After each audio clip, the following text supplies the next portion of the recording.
नमस्कार। आइए सुनते हैं मुंशी प्रेमचंद द्वारा लिखी कहानी शोक का पुरस्कार। कहानी अच्छी लगे तो इसे एक लाइक करिएगा। चैनल पर नए हो तो सब्सक्राइब कर लीजिएगा। तो लीजिए सुनिए कहानी। आज 3 दिन गुजर गए। शाम का वक्त था। मैं यूनिवर्सिटी हॉल से खुश खुश चला आ रहा था। मेरे सैकड़ों दोस्त मुझे बधाइयाँ दे रहे थे। मारे खुशी के मेरी बाछें खिली जाती थी। मेरी ज़िंदगी की सबसे प्यारी आरज़ू कि मैं एमए पास हो जाऊं पूरी हो गई थी, और ऐसी खूबी से जिसकी मुझे तनिक भी आशा न थी। मेरा नंबर अव्वल था। वाइस चांसलर साहब ने खुद मुझसे हाथ मिलाया था और मुस्कुराकर कहा था कि भगवान तुम्हें और भी बड़े कामों की शक्ति दे। मेरी खुशी की कोई सीमा न थी। मैं नौजवान था, सुंदर था, स्वस्थ था।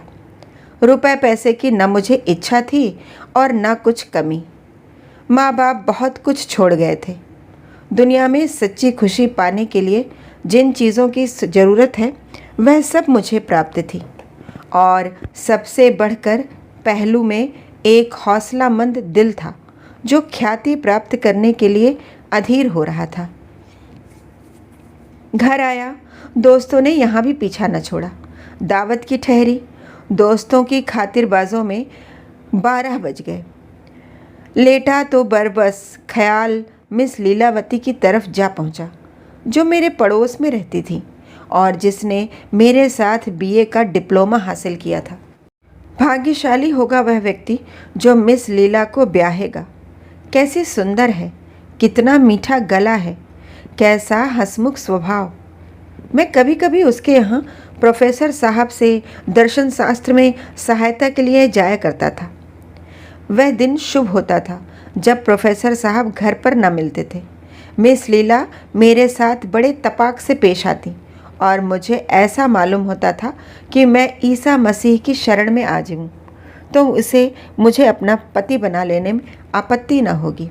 वह शैली, वायरन और कीट्स की प्रेमी थी और मेरी रुचि भी बिल्कुल उसी के समान थी। हम सब जब अकेले होते तो अक्सर प्रेम और प्रेम के दर्शन पर बातें करने लगते, और उसके मुंह से भावों में डूबी हुई बातें सुन सुनकर मेरे दिल में गुदगुदी पैदा होने लगती थी। मगर अफसोस, मैं अपना मालिक न था। मेरी शादी एक ऊंचे घराने में कर दी गई थी, और अगरचे मैंने अब तक अपनी बीवी की सूरत भी न देखी थी, मगर मुझे पूरा पूरा विश्वास था कि मुझे उसकी संगत में वह आनंद नहीं मिल सकता जो मिस लीला की संगत में संभव है। शादी हुए 2 साल हो चुके थे, मगर उसने मेरे पास एक खत भी न लिखा था। मैंने 2-3 खत लिखे भी, मगर किसी का जवाब न मिला। इससे मुझे शक हो गया था कि उसकी तालीम भी यूं ही सी है। आह, क्या मैं इसी लड़की के साथ ज़िंदगी बसर करने पर मजबूर होऊंगा? इस सवाल ने मेरे उन तमाम हवाई किलों को ढा दिया जो मैंने अभी अभी बनाए थे। क्या मैं मिस लीला से हमेशा के लिए हाथ धो लूँ? नामुमकिन है। मैं कुमुदनी को छोड़ दूंगा। मैं अपने घर वालों से नाता तोड़ लूँगा। मैं बदनाम होऊंगा, परेशान होऊंगा, मगर मिस लीला को ज़रूर अपना बनाऊंगा। इन्हीं ख्यालों के असर से मैंने अपनी डायरी लिखी और उसे मेज पर खुला छोड़कर बिस्तर पर लेटा रहा और सोचते सोचते सो गया। सवेरे उठकर देखता हूँ तो बाबू निरंजन दास मेरे सामने कुर्सी पर बैठे हैं। उनके हाथ में डायरी थी जिसे वह ध्यानपूर्वक पढ़ रहे थे। उन्हें देखते ही मैं बड़े चाव से लिपट गया। अफसोस, अब उस देवो प्रेम स्वभाव वाले नौजवान की सूरत देखनी न नसीब होगी। अचानक मौत ने उसे हमेशा के लिए हमसे अलग कर दिया। कुमुदनी के सगे भाई थे, बहुत स्वस्थ, सुंदर और हंसमुख। उम्र मुझसे 2 ही 4 साल ज़्यादा थी। ऊंचे पद पर नियुक्त थे। कुछ दिनों से इसी शहर में तब्दील होकर आ गए थे। मेरी और उनकी गाढ़ी दोस्ती हो गई थी। मैंने पूछा, क्या तुमने मेरी डायरी पढ़ ली? निरंजन, हाँ। मैं, मगर कुमुदनी से कुछ न कहना। निरंजन, बहुत अच्छा, न कहूँगा। मैं, इस वक्त किसी सोच में हो? मेरा डिप्लोमा देखा? निरंजन, घर में खत आया है, पिताजी बीमार हैं, 2-3 दिन से मैं जाने वाला हूँ। मैं, शौक से जाइए, ईश्वर उन्हें जल्द स्वस्थ करे। निरंजन, तुम भी चलोगे? ना मालूम कैसा पड़े कैसा ना पड़े। मैं, मुझे तो इस वक्त माफ़ कर दो। निरंजन दास यह कहकर चले गए। मैंने हजामत बनाई, कपड़े बदले और मिस लीलावती से मिलने का चाव मन में लेकर चला। वहाँ जाकर देखा तो ताला पड़ा हुआ है। मालूम हुआ कि मिस साहिबा की तबीयत 2-3 दिन से खराब थी। आबहवा बदलने के लिए नैनीताल चली गई। अफसोस, मैं हाथ मलकर रह गया। क्या लीला मुझसे नाराज़ थी? उसने मुझे क्यों खबर नहीं दी? लीला, क्या तू बेवफा है? तुझसे बेवफाई की उम्मीद न थी। फौरन पक्का इरादा कर लिया कि आज की डाक से नैनीताल चल दूँ। मगर घर आया तो लीला का खत मिला। कांपते हुए हाथों से खोला। लिखा था, मैं बीमार हूँ, मेरे जीने की कोई उम्मीद नहीं है। डॉक्टर कहते हैं कि प्लेग है। जब तक तुम आओगे शायद मेरा किस्सा तमाम हो जाएगा। आखिरी वक्त तुमसे न मिलने का सख्त सदमा है। मेरी याद दिल में कायम रखना। मुझे सख्त अफसोस है कि तुमसे मिलकर नहीं आई। मेरा कसूर माफ़ करना और अपनी अभागिनी लीला को भुला मत देना। खत मेरे हाथ से छूटकर गिर पड़ा। दुनिया आंखों में अंधेरी हो गई। मुंह से एक ठंडी आह निकली। बिना एक क्षण गवाए मैंने बिस्तर बांधा और नैनीताल चलने के लिए तैयार हो गया। घर से निकला ही था कि प्रोफेसर बोस से मुलाकात हो गई।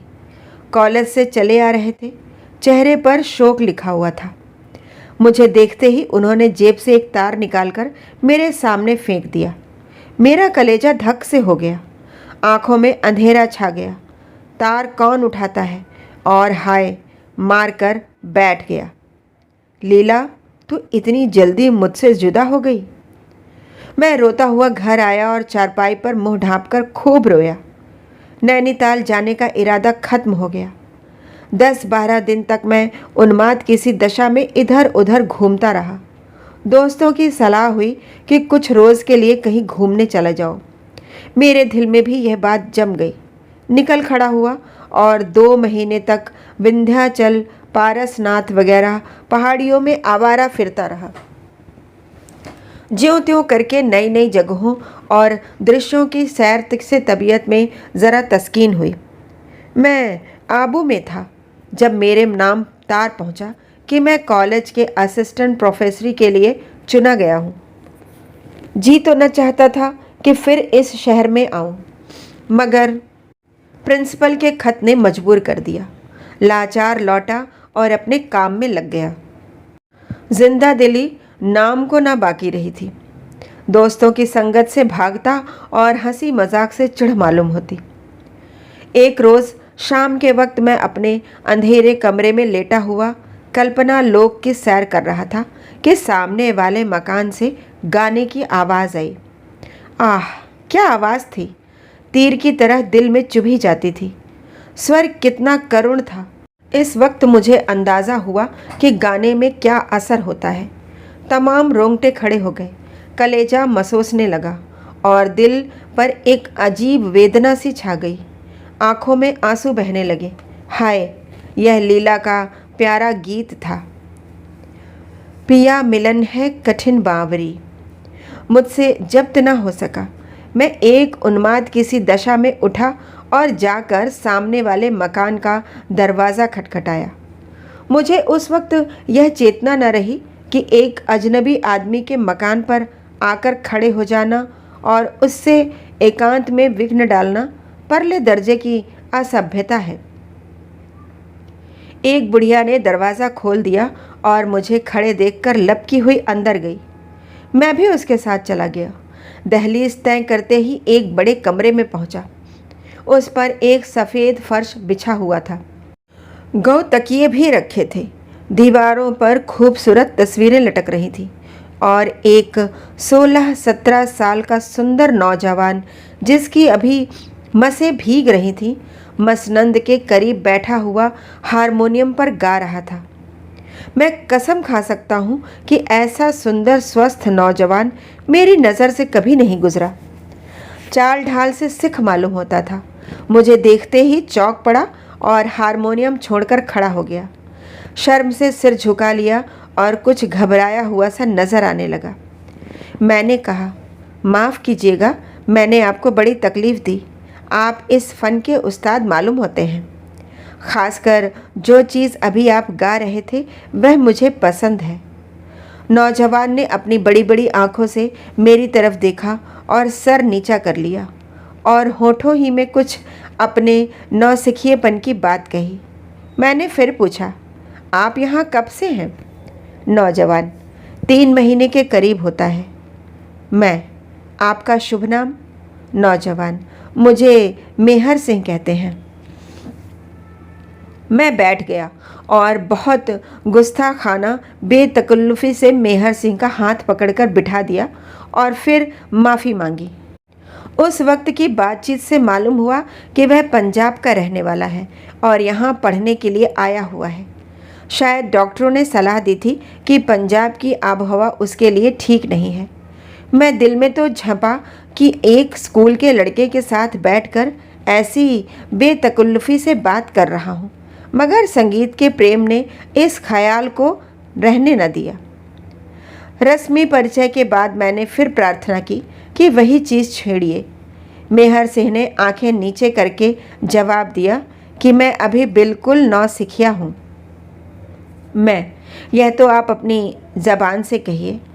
मेहर सिंह, आप कुछ फरमाएं, हारमोनियम हाजिर है। मैं इस फ़न में बिल्कुल कोरा हूँ, वरना आपकी फरमाइश ज़रूर पूरी करता। इसके बाद मैंने बहुत बहुत आग्रह किया, मगर मेहर सिंह झेपता ही रहा। मुझे स्वभावतः शिष्टाचार से घृणा है। हालांकि इस वक्त मुझे रूखा होने का कोई हक न था, मगर जब मैंने देखा कि यह किसी तरह न मानेगा तो ज़रा रुखाई से बोला, खैर जाने दीजिए, मुझे अफसोस है कि मैंने आपका बहुत वक्त बर्बाद किया, माफ़ कीजिए। यह कहकर उठ खड़ा हुआ। मेरी रोनी सूरत देखकर शायद मेहर सिंह को उस वक्त तरस आ गया। उसने झेपते हुए मेरा हाथ पकड़ लिया और बोला, आप तो नाराज़ हुए जाते हैं। मैं, मुझे आपसे नाराज़ होने का कोई हक हासिल नहीं।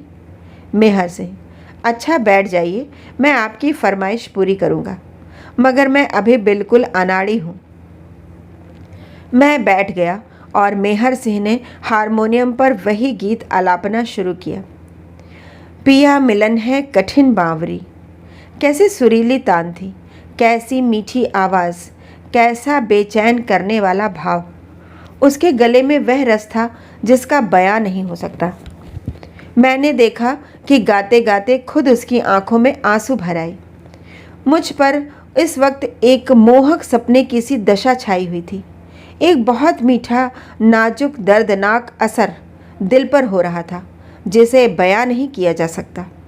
एक हरे भरे मैदान का नक्शा आंखों के सामने खिंच गया और लीला, प्यारी लीला उस मैदान पर बैठी हुई मेरी तरफ हसरत भरी आंखों से ताक रही थी।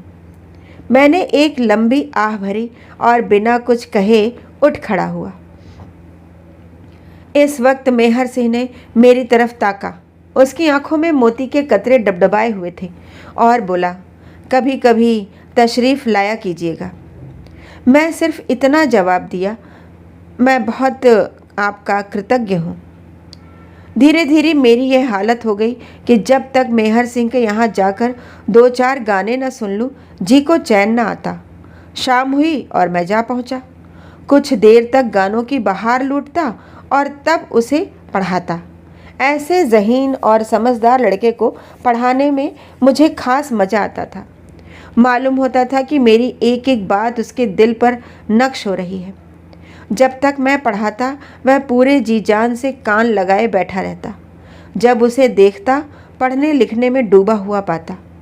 साल भर में अपने भगवान के दिए हुए जेहन की बदौलत उसने अंग्रेज़ी में अच्छी योग्यता प्राप्त कर ली।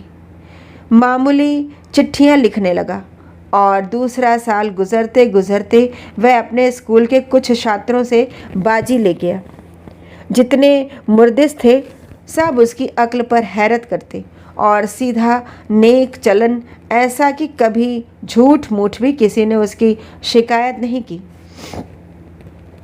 वह अपने सारे स्कूल की उम्मीद और रौनक था, लेकिन बावजूद सिख होने के उसे खेल कूद में रुचि न थी।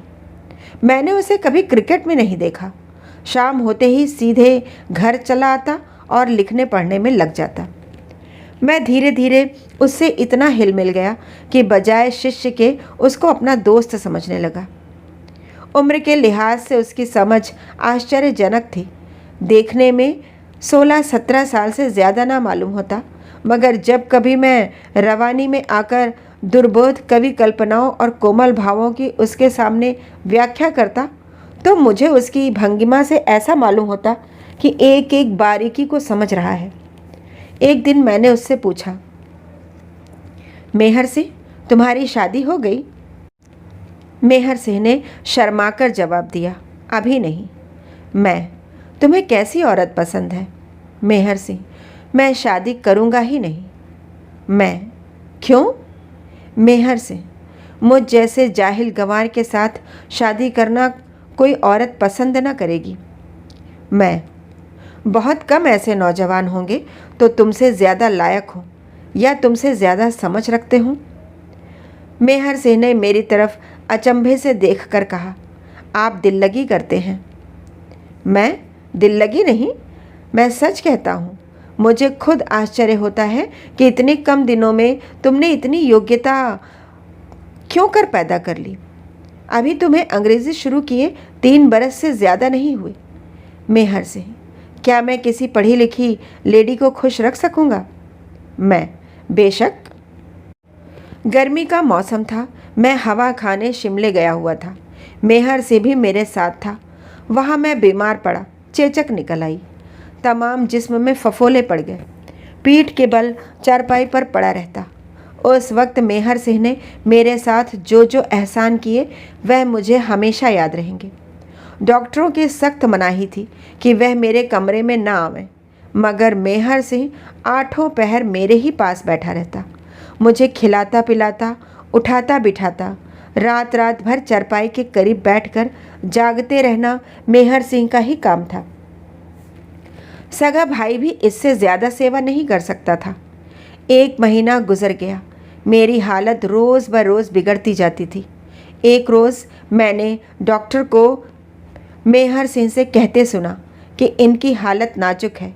मुझे यकीन हो गया कि अब न बचूंगा। अगर मेहर सिंह कुछ ऐसी दृढ़ता से मेरी सेवा शुश्रूषा में लगा हुआ था जैसे वह मुझे ज़बरदस्ती मौत के मुंह से बचा लेगा। एक रोज़ शाम के वक्त मैं कमरे में लेटा हुआ था कि किसी के सिसकी लेने की आवाज़ आई। वहाँ मेहर सिंह को छोड़कर और कोई न था। मैंने पूछा, मेहर सिंह, मेहर सिंह, तुम रोते हो? मेहर सिंह ने जब्त करके कहा, नहीं, रोऊं क्यों? और मेरी तरफ बड़ी दर्द भरी आंखों से देखा। मैं, तुम्हारे सिसकने की आवाज़ आई। मेहर सिंह, वह कुछ बात न थी, घर की याद आ गई थी। मैं, सच बोलो? मेहर सिंह की आंखें फिर डबडबा आईं। उसने मेज पर से आईना उठाकर मेरे सामने रख दिया। हे नारायण, मैं खुद को पहचान न सका। चेहरा इतना ज़्यादा बदल गया था, रंगत बजाय सुर्ख के सियाह हो रही थी और चेचक के बदनुमा दागों ने सूरत बिगाड़ दी थी। अपनी यह बुरी हालत देखकर मुझसे भी जब्त न हो सका और आंखें डबडबा गईं। वह सौंदर्य जिस पर मुझे इतना गर्व था बिल्कुल विदा हो गया था। मैं शिमले से वापस आने की तैयारी कर रहा था। मेहर सिंह उसी रोज़ मुझसे विदा होकर अपने घर चला गया था। मेरी तबीयत बहुत उचाट हो रही थी।